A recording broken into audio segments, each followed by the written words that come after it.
दिल्ली सल्तनत के इतिहास में साल 1290 सिर्फ एक तारीख नहीं है, ये एक बहुत बड़े बदलाव का साल था। एक ऐसी क्रांति जिसे हम खिलजी क्रांति के नाम से जानते हैं। ये सिर्फ तख्त का बदलना नहीं था, बल्कि इसने पूरे शासन की सोच को ही बदल दिया।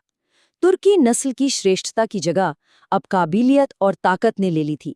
तो चलिए आज इसी क्रांति और इसके दूरगामी सुधारों को गहराई से समझते हैं। खिलजी वंश के पहले सुल्तान जलालुद्दीन खिलजी का ये एक बयान ही अपने आप में एक क्रांति था। सोचिए, उस दौर में जब बलबन जैसे सुल्तान आतंक और दैवीय अधिकार की बात करते थे, तब जलालुद्दीन कह रहे थे कि असली ताकत जनता की मर्जी में है। ये पहली बार था कि सल्तनत में किसी ने ये विचार रखा कि सरकार की वैधता शासितों की सहमति पर टिकी होनी चाहिए। वाकई ये एक बहुत ही बड़ा और उदारवादी वैचारिक बदलाव था। खिलजी क्रांति का असली मतलब समझने के लिए इन दोनों की तुलना जरूरी है। एक तरफ बलबन की रक्त और लॉ की नीति थी, यानी जरा सी गलती पर सख्त सजा। वहीं दूसरी तरफ जलालुद्दीन ने उदारता और सहिष्णुता को अपनाया। और सबसे बड़ी बात, उसने तुर्की अमीरों का दबदबा तोड़ा।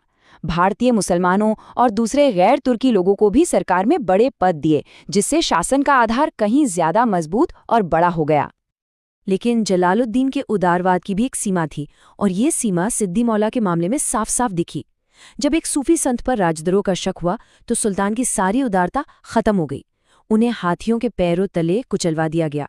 देखिए, ये घटना हमें बताती है कि सल्तनत की राजनीति में चाहे सुल्तान कितना भी उदार क्यों ना हो, उसकी सत्ता को चुनौती देना एक ऐसा गुनाह था जिसे माफ नहीं किया जा सकता था। जलालुद्दीन का आदर्शवाद ज्यादा दिन नहीं चला। इसका अंत उसी के भतीजे और दामाद अलाउद्दीन खिलजी ने किया। अलाउद्दीन ने अपने चाचा का कत्ल करके तख्त पर कब्जा किया और ये साबित कर दिया कि राजत्व कोई रिश्तेदारी नहीं जानता। बस यहाँ से सल्तनत की नीति पूरी तरह से बदल गई। अब आदर्शवाद की जगह क्रूर व्यावहारिकता और सत्ता को मजबूत करने पर सारा ध्यान था। अलाउद्दीन का ये एक वाक्य उसकी पूरी राजनीतिक सोच को बयां कर देता है। उसने साफ साफ उलेमाओं को यानी धर्मगुरुओं को राजनीति से दूर कर दिया। उसका कहना था कि मैं वो फैसले लूंगा जो राज्य के लिए जरूरी हैं, भले ही वो शरीयत के हिसाब से सही हों या नहीं। ये धर्म को राजनीति से अलग करने का एक बहुत ही क्रांतिकारी कदम था। सत्ता पर बैठते ही अलाउद्दीन ने ये पक्का कर लिया कि कोई विद्रोह की हिम्मत भी न कर सके। इसके लिए उसने 4 बहुत ही सख्त अध्यादेश जारी किए। पहला, अमीरों को दान में दी गई सारी जमीनें छीन ली गई। दूसरा, एक जबरदस्त खुफिया तंत्र बनाया गया जो हर चीज पर नजर रखता था। तीसरा, शराब और दूसरे नशीले पदार्थों पर पूरी तरह पाबंदी लगा दी गई। और चौथा, जो सबसे अहम था, अमीरों के आपस में मिलने जुलने और शादी ब्याह करने पर रोक लगा दी गई। अब सवाल ये उठता है कि इन अध्यादेशों में शादी ब्याह और दावतों पर रोक लगाने का क्या मतलब था? आखिर किसी की पार्टी से सल्तनत की सुरक्षा को क्या खतरा हो सकता है? इसका जवाब किसी सामाजिक सुधार में नहीं, बल्कि एक बहुत गहरी राजनीतिक चाल में छिपा है। देखिए, इन प्रतिबंधों का सीधा मकसद था अमीर वर्ग के बीच बन रहे गुटों और राजनीतिक गठजोड़ को तोड़ना। शादियों और दावतों के जरिए ही तो शक्तिशाली परिवार आपस में जुड़ते थे, गुट बनाते थे और फिर सुल्तान के खिलाफ साजिश रचते थे। इन पर रोक लगाकर अलाउद्दीन ने अमीरों को अकेला और कमजोर कर दिया और सारी ताकत अपने हाथ में ले ली। चलिए अब बात करते हैं अलाउद्दीन के उन सुधारों की जिनकी चर्चा आज भी होती है। उसकी आर्थिक नीतियां ये इतनी सख्त और इतनी कामयाब थीं कि इतिहास में इनकी मिसाल दी जाती है।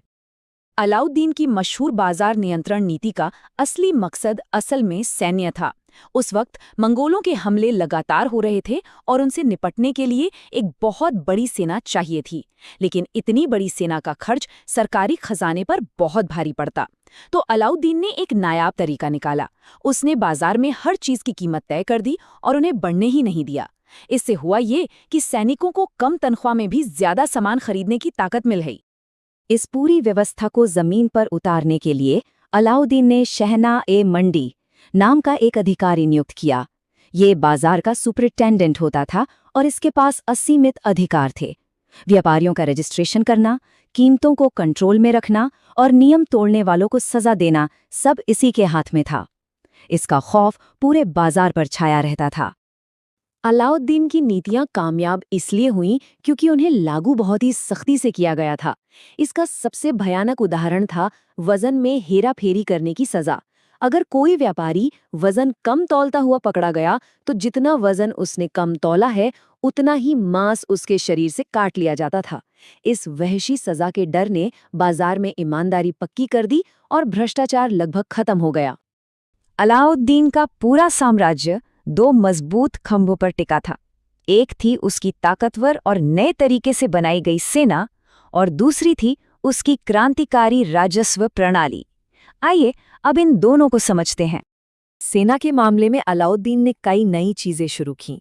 उसने पहली बार एक स्थायी सेना बनाई जो सीधे सुल्तान के प्रति जवाबदेह थी। उसने सैनिकों को जमीन या इक्ता देने की बजाय नकद वेतन देना शुरू किया और सेना में भ्रष्टाचार रोकने के लिए 2 सिस्टम लागू किए। हुलिया यानी हर सैनिक का पूरा हुलिया दर्ज किया जाता था और दाग यानी घोड़ों पर एक शाही निशान लगाया जाता था ताकि कोई भी जांच के दौरान सैनिक या घोड़े को बदल ना सके। अब आते हैं राजस्व पर। यहाँ उसका सबसे बड़ा सुधार था मसाहत प्रणाली। वो दिल्ली का पहला सुल्तान था जिसने अंदाजे से लगान तय करने की बजाय जमीन की बाकायदा पैमाइश करवाई और फिर उसके आधार पर लगान तय किया। इससे राज्य की आमदनी तय हो गई और सब कुछ पारदर्शी हो गया। अलाउद्दीन ने भू राजस्व यानी खराज की दर उपज का 50% तय की। यह सल्तनत काल की सबसे ऊंची दर थी। इस सख्त नीति के 2 मकसद थे। एक तो सरकारी आमदनी बढ़ाना और दूसरा खुद मुकद्दम और चौधरी जैसे गांव के बिचौलियों की ताकत को तोड़ना जो अब तक लगान का एक बड़ा हिस्सा खुद रख लेते थे। अब लगान सीधा किसानों से वसूला जाने लगा। भू राजस्व के अलावा अलाउद्दीन ने 2 नए टैक्स भी लगाए। पहला था घरी यानी घरों पर लगने वाला टैक्स और दूसरा था चरी जो दुधारू पशुओं के लिए चरागाह पर लगने वाला टैक्स था। इन करों ने सरकारी खजाने को और भी ज्यादा भर दिया। अलाउद्दीन के राज में खिलजी साम्राज्य अपनी बुलंदी पर पहुंच गया, खासकर दक्षिण भारत की जीतों के साथ। लेकिन इस शिखर के बाद पतन भी उतनी ही तेजी से आया। अलाउद्दीन दिल्ली का पहला सुल्तान था जिसने विंध्य पहाड़ों को पार करके दक्षिण भारत पर कामयाब हमला किया। इन सभी अभियानों को उसके सबसे भरोसेमंद सेनापति मलिक काफूर ने अंजाम दिया। अलाउद्दीन की दक्षिण नीति वहां सीधे शासन करने की नहीं थी, बल्कि उन राज्यों को अपनी अधीनता स्वीकार करने और सालाना टैक्स देने पर मजबूर करने की थी। और इसी दौरान वारंगल के शासक प्रताप रुद्रदेव से दुनिया का मशहूर कोहिनूर हीरा भी हासिल हुआ था। अलाउद्दीन की मौत के बाद उसकी बनाई हुई पूरी अनुशासित व्यवस्था ताश के पत्तों की तरह ढह गई।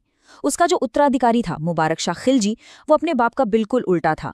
जहां अलाउद्दीन का शासन सख्त और व्यवहारिक था, वहीं मुबारक शाह का शासन पूरी तरह से अराजक और अजीब गरीब था। मुबारक शाह ने एक ऐसा काम किया जो उससे पहले किसी भी सुल्तान ने करने की हिम्मत नहीं की थी।